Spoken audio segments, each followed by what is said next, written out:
Best varicose veins చికిత్సనే పొందండి. నొప్పి లేని చికిత్స కోసం సంప్రదించండి ఎబిస్ హాస్పిటల్. నమస్తే అమ్మా. నమస్తే అమ్మా.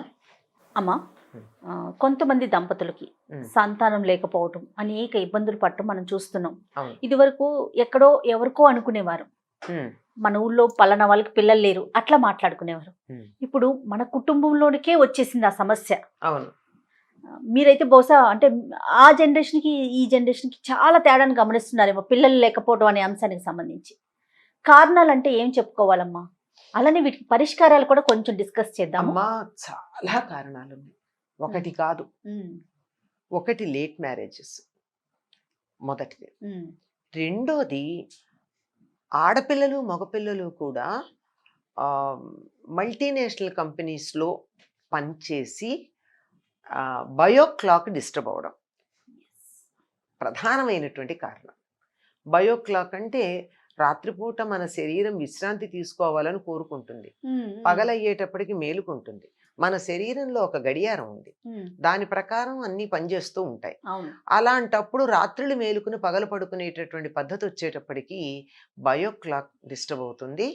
అది ఆహారం విషయంలో డిస్టర్బ్ అయ్యేది ఇప్పుడు ఆహారానికి సెట్ అయిపోయింది. అది ఎప్పుడు తింటున్నా ఏం తింటున్నా ఏమవట్లా, కానీ దాని ప్రభావం తర్వాత ఆరోగ్యం మీద చాలా ఉంటుంది.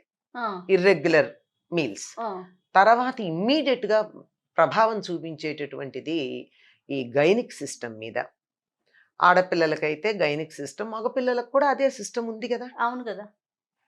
పునరుత్పత్తి అవయవాలు, ఆ సిస్టమ్ మీద చాలా గొప్ప ప్రభావం ఉంటుంది. మీరు గమనించినట్టయితే నైట్ డ్యూటీలు చేసేటటువంటి ఆడపిల్లలకి పీరియడ్స్ కూడా ఇర్రెగ్యులర్ అవుతాయి. వెన్ పీరియడ్స్ ఆర్ ఇర్రెగ్యులర్, సంతానం కలగడం అనే దానికి సరిపోయేటటువంటి ఆ గైనిక్ సిస్టమ్ సరిగ్గా పనిచేయటం లేదని తెలుస్తోంది కదా. గైనిక్ సిస్టమ్ సరిగ్గా పనిచేయనప్పుడు సంతానం ఎట్లా కలుగుతుంది? There must be a compatibility అనేది ఒకటి ఉండాలి. ఆ కంపాటబిలిటీలో తేడా వస్తుంది. అందువల్ల అంటే అబ్బాయిది అమ్మాయిది ఇద్దరిది కూడా ఒకే సమయంలో యాక్టివ్గా ఉండడం అనేది ఉన్నప్పుడైతేనే అది సరిగ్గా ఉంటుంది. ఇది చాలా ప్రధానమైనటువంటి కారణంగా చాలామంది వైద్యులు కానీ ఇతరులు కానీ చెప్పినటువంటి మాట ఇది ఒకటి. ఇది కాక పెళ్ళైన కొత్తల్లో భార్యాభర్తలు ఇద్దరూ కూడా తీసుకునే కొన్ని నిర్ణయాలు కూడా కారణం. ఏమిటంటే, ఒక ఏడాదో రెండేళ్ళు మనం ఎంజాయ్ చేద్దాం, ఆ తర్వాత మనం పిల్లల జోలికి వెళ్ళినట్టయితే మనం కాస్త ఎంజాయ్ చేయొచ్చు, లేదా ఏదో నాకు ఈ ప్రాజెక్ట్ కంప్లీట్ అవ్వాలి, లేదా నాకు ఈ ప్రమోషన్ కావాలి, ఇద్దరు ఉంటాయి అలాంటివి, ఇద్దరు ఉద్యోగాలే. దానివల్ల వాళ్ళు వాయిదా వేసుకుంటారు. ఈ వాయిదా వేసుకునేటప్పటికీ అసలే వయసు చిన్నదేం కాదు, ఆ తర్వాత వాయిదా ఒకటి, ఈ రెండింటి వల్ల ఏమైందంటే ఈ gynaec system it got use to miss. దానివల్ల ఇబ్బంది అవుతుంది. డాక్టర్లు చాలామంది చెప్పినటువంటి మాట ఏమిటి అంటే, 1-2 సంవత్సరాల పాటు పిల్లలు వద్దు అనుకున్న వాళ్ళకి పిల్లలు కలగడం చాలా కష్టం అవుతుందని. పోస్ట్ పోన్ చేయకు. అది అసలు పెళ్ళే ఆలస్యంగా చేసుకుంటూ ఎప్పుడైతే వీళ్ళు మానసికంగా పిల్లలు ఇప్పుడు వద్దు అనుకుంటున్నారో, మైండ్ యొక్క ప్రభావంగా ఈ సిస్టమ్ మీద, గైనిక్ సిస్టమ్ మీద చాలా ఉంటుంది. అందువల్ల ఆ మైండ్ చెప్తూ ఉంటుంది అన్నమాట సిస్టమ్కి, నాట్ నౌ అని. అది దట్ ఈస్ నాట్ నౌ అనేది రేపు అని గోడ మీద రాసుకున్నట్టే ఉంటుంది. అందువల్ల అది కాదు. This is one more reason. అంతేకాకుండా కావాలనుకున్నాక కూడా, అంటే ఇది వద్దు అనుకున్న వాళ్ళ సంగతి, అట్లా కాకుండా కావాలనుకునే వాళ్ళకు కూడా ఒక్కోసారి జరగదు, ఏదో చెప్పగానే కారణాలు. దీంతో వీళ్ళు మొదట్లో నిర్లక్ష్యం చేస్తారు. అయినప్పుడు అవుతుందా, తొందర ఏముంది, మనమేం వద్దనుకోవటం లేదు కదా, వద్దనుకోకుండా కూడా రావట్లేదు అంటే ఏదోలే టైం పడుతుంది, ఏదో మా పిన్నికి ఇట్లా అయింది, మా పెద్దమ్మకి ఇట్లా అయింది, మా మేనత్తకి ఇట్లా అయింది అని ఒకళ్ళకొకళ్ళు పోలికలు చెప్పుకుంటూ ఉంటారు. ఆ అబ్బాయి అయితే చెప్తాడు, మా అమ్మకి పెళ్ళైన 10 ఏళ్లకు పుట్టాను నేను అని. అవునవునమ్మా, అట్లా చెప్తూ ఉంటాడు, తొందర ఏముంది అని. ఈ అబ్బాయికి పెళ్ళైన 10 ఏళ్లకు పుట్టాడంటే వాళ్ళ అమ్మకి 16-17 ఏళ్లకో 18 ఏళ్లకో పెళ్ళయి ఉంటుంది. ఈ అమ్మాయికి 25 ఏళ్ళు 26 ఏళ్లకు పెళ్ళయింది, తేడా లేదు. 18 ఏళ్లకు పెళ్ళైన వాళ్ళకి 25 ఏళ్లకు పెళ్ళైనటువంటి వాళ్ళకి, 18 ఏళ్లకు పెళ్ళైతే 10 ఏళ్లకు పుట్టారు అంటే 28 ఏళ్లకు పుట్టాడు, ఇప్పుడు పెళ్ళైన టైం వయసు. అంచేత అట్లా పోలికలు తీసుకోవడం కాదు, మనకి కావాలి అనుకున్న తర్వాత ఎప్పుడైతే 5-6 నెలల్లో తేడా వచ్చిందో, 5-6 నెలల్లో అనుకున్నట్టుగా ప్రెగ్నెన్సీ రాలేదో వెంటనే డాక్టర్ని సంప్రదించాల్సిన అవసరం ఉంది. దీనికి ఒకటి చాలా ఇబ్బంది, తొందరపడట్లేదు. ఒకవేళ అట్లా అనుకున్న అమ్మాయికి ఒక్కతికే పరీక్ష చేయిస్తున్నారు కానీ ప్రాబ్లం అటు సైడ్ ఎక్కువ ఉంటుంది అన్న సంగతి మర్చిపోతున్నారు. కారణం ఏమిటంటే ఆడపిల్లల కన్నా కూడా ల్యాప్టాప్ ఒళ్ళో పెట్టుకుని పని చేయడం వల్ల, దాని హీట్ వల్ల చాలామంది మగపిల్లలకి సంతానం కలగడం అన్నది ఇబ్బంది కలుగుతోంది. స్పెర్మ్ ప్రొడక్షన్ అన్నది తగ్గడానికి ఒళ్ళో ల్యాప్టాప్ పెట్టుకుని పనిచేయడం కారణంగా వైద్యులు చెప్తున్నమాట. వైద్యులు చెప్పిన మాటే చెప్పానమ్మా, నేను చెప్పింది కాదు. ఎందుకంటే పెద్ద పెద్ద కుటుంబాలు కదా మావి, చాలా మంది ఉంటారు కుటుంబాల్లో, వాళ్ళందరూ అనుకుంటున్నటువంటి మాటలు, పైగా వైద్యులు కూడా ఉన్నారు, వాళ్ళు చెప్పేటటువంటి మాట కనుక ముందర అటు నుంచి కూడా పరీక్ష చేయాలి. ఇద్దరి వైపునే పరీక్ష చేసుకోవాల్సిన కారణం ఉంది. ఆడపిల్లలకి ఇంకో ఇబ్బంది కలగడంలో కారణం ఏమిటంటే జీరో సైజ్ అని చెప్పి చాలా సన్నగా ఉండడం కోసం మెయింటైన్ చేశారు. ఈ మెయింటైన్ చేసినప్పుడు జీరో సైజులో పొట్ట లేకుండా ఉండాలి అని కదా ప్రధానం. ఫ్లాట్ బెల్లీ కోసం ప్రయత్నం చేసే సందర్భంలో అన్నింటికన్నా అణిగిపోయేది కింద భాగంలో ఉండేది గర్భకోశం.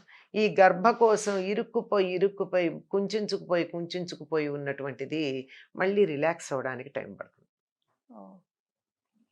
జీరో సైజ్ కోసం మెయింటైన్ చేసే వాళ్ళకి ప్రెగ్నెన్సీ రావడం కష్టమే, వచ్చినా దాన్ని మెయింటైన్ చేసుకోవడం చాలా కష్టం. మెయింటైన్ చేసినా నార్మల్ డెలివరీ అయితే అవ్వదు. 100కి 99% ఎవరో ఒకళ్ళకైతే అవ్వాలి కానీ నార్మల్ డెలివరీ అవ్వడం చాలా కష్టం. కనుక ఆడపిల్లలు మేము పరిపూర్ణంగా ఆడపిల్లల్లాగా ఉండాలి, మాకు పిల్లలు కావాలి అనే ఉద్దేశం కనుక ఉన్నట్టయితే జీరో సైజ్ కోసం తాపత్రయపడకండి. తప్పకుండా అస్సలు పడద్దు. కొంచెం లావుగా ఉంటే ఏమైందమ్మా, ముద్దబంతి పూల్లా ఉంటారు, నందివర్ధనం పూలల్లాగా ఉంటారు, బొండు మల్లెల్లాగా ఉంటారు. సనజాజులు ఎంత అందమో బొండు మల్లెలు అంతే అందం కదా. ఖచ్చితంగా అంచేత దానికోసం అంత తాపత్రయపడాల్సినటువంటి అవసరం లేదు. ఇంకా ఆరోగ్యకరంగా ఉండాలి, మన ఒళ్ళు మనం మోసుకునే స్థాయిలో ఉండాలి. ఒళ్ళు అధికంగా రాకూడదు, కానీ జీరో సైజు ఉండాలనేటటువంటిది మాత్రం నిబంధన పెట్టుకోండి. ఇలా ఇన్ని కారణాలు ఉన్నాయి, వీటిల్లో ఏ కారణమో మనకి తెలియదు. అందువల్ల వెంటనే వైద్యుల్ని సంప్రదించండి. The best thing is that. ఇంకా వీటితో పాటు ఎలాంటి అంశాలను పరిగణలోకి తీసుకోవాలమ్మా? అమ్మా, సంతానం కావాలి అంటే ముఖ్యంగా ఆడపిల్లలకి గైనిక్ సిస్టమ్ చక్కగా ఉండాలి కదా. అవునవును. గైనిక్ సిస్టమ్ చక్కగా ఉంటే ఉంది అనడానికి నిదర్శనం పీరియడ్సే కదా. వాటిల్లో తేడా వచ్చినప్పుడు వెంటనే సరి చేసుకోవాలమ్మా. పీరియడ్స్ అప్పుడు ఒకప్పుడు దూరంగా కూర్చోమని చెప్పేవాళ్ళు. ఎందుకు అంటే విశ్రాంతి కోసం, శారీరకంగా మానసికంగా విశ్రాంతి కావాలి ఆ సమయంలో.